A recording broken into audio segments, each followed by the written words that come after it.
a algunos mestizos,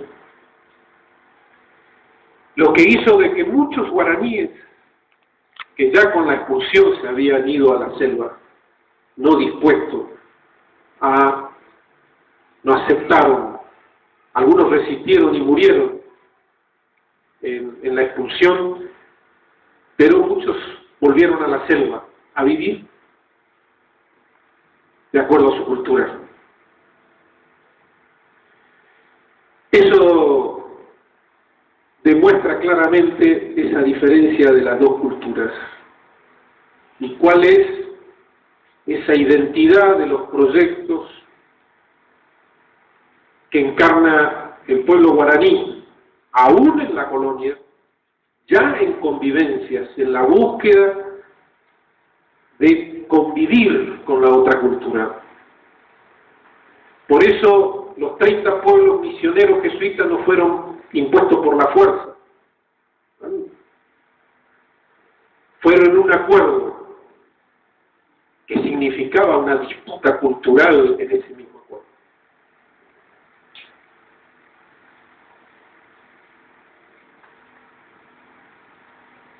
Por eso, una identidad en este sentido, y para eso voy al proyecto de los pueblos libres y por qué encarna Andrés ese proyecto de unificación bajo la concepción cultural fundamental de los guaraníes, de que la nación guaraní, o las naciones guaraníes, ¿entienden? Los guaraníes son la etnia de mayor extensión en América, más que los mexicas, aztecas, mayas, y más que todo lo que fue el imperio inca. Los guaraníes van del Caribe. Caribe es una palabra guaraní.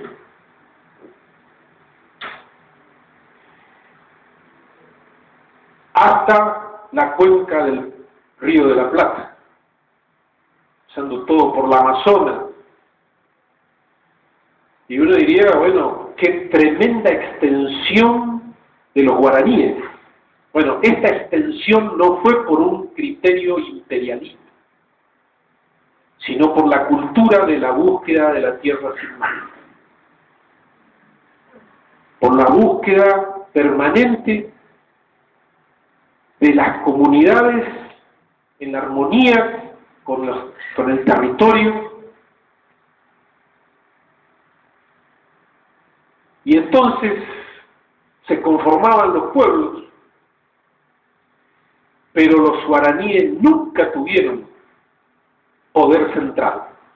No existen emperadores, no existen reyes, no existen gobernadores, ni ninguno de esas concepciones de jerarquía de unicato los pueblos.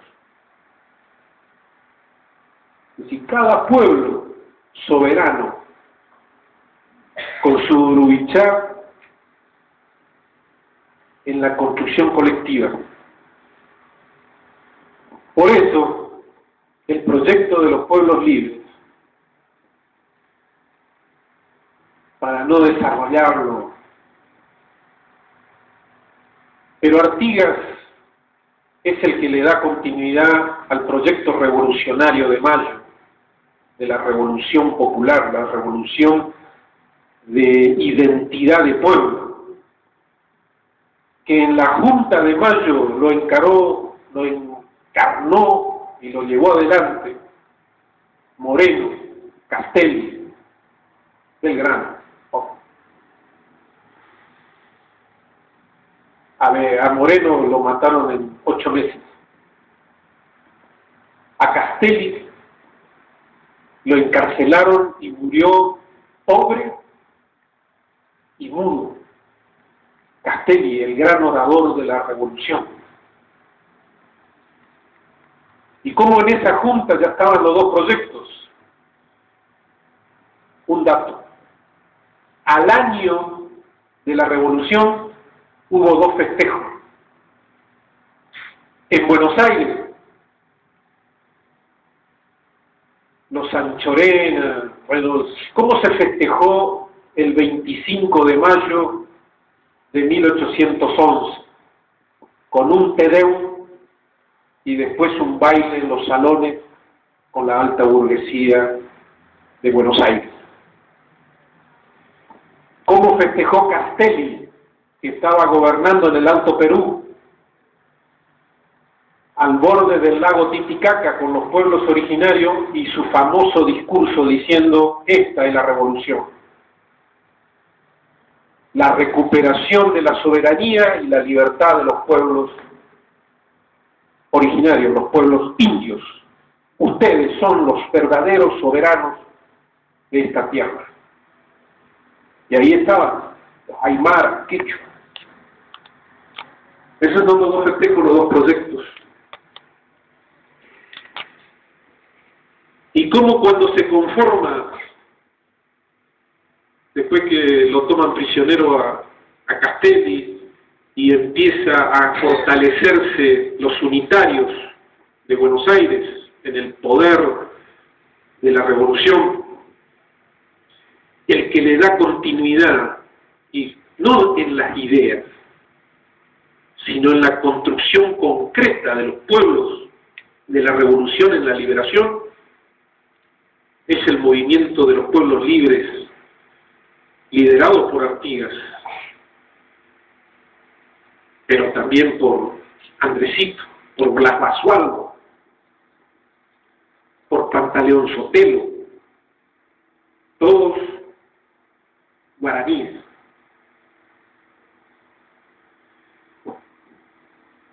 Un dato de la diferencia de los dos proyectos, y por eso el orgullo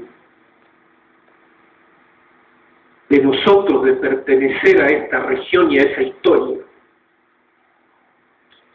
29 de junio de 1815 se convoca al Congreso en Arroyo de la China. Arroyo de la China es Concepción del Uruguay, Entre Ríos. Entonces se llamaba Arroyo de la China. Y ahí, ese 29 de junio, se declaró la independencia de todo poder extranjero, 6 provincias del Río de la Plata: Misiones, Corrientes, Entre Ríos, Santa Fe, Córdoba y la Banda Oriental. Pero no solamente declararon la independencia de todo poder extranjero, también definieron el modelo de gobierno, el modelo político. Y entonces resolvieron un sistema republicano, democrático y federal. 1815, un año antes del Congreso de Tucumán. Y el texto dice: soberanía particular de los pueblos unidos en confederación. Soberanía particular de los pueblos. Esa es la identidad cultural de los guaraníes.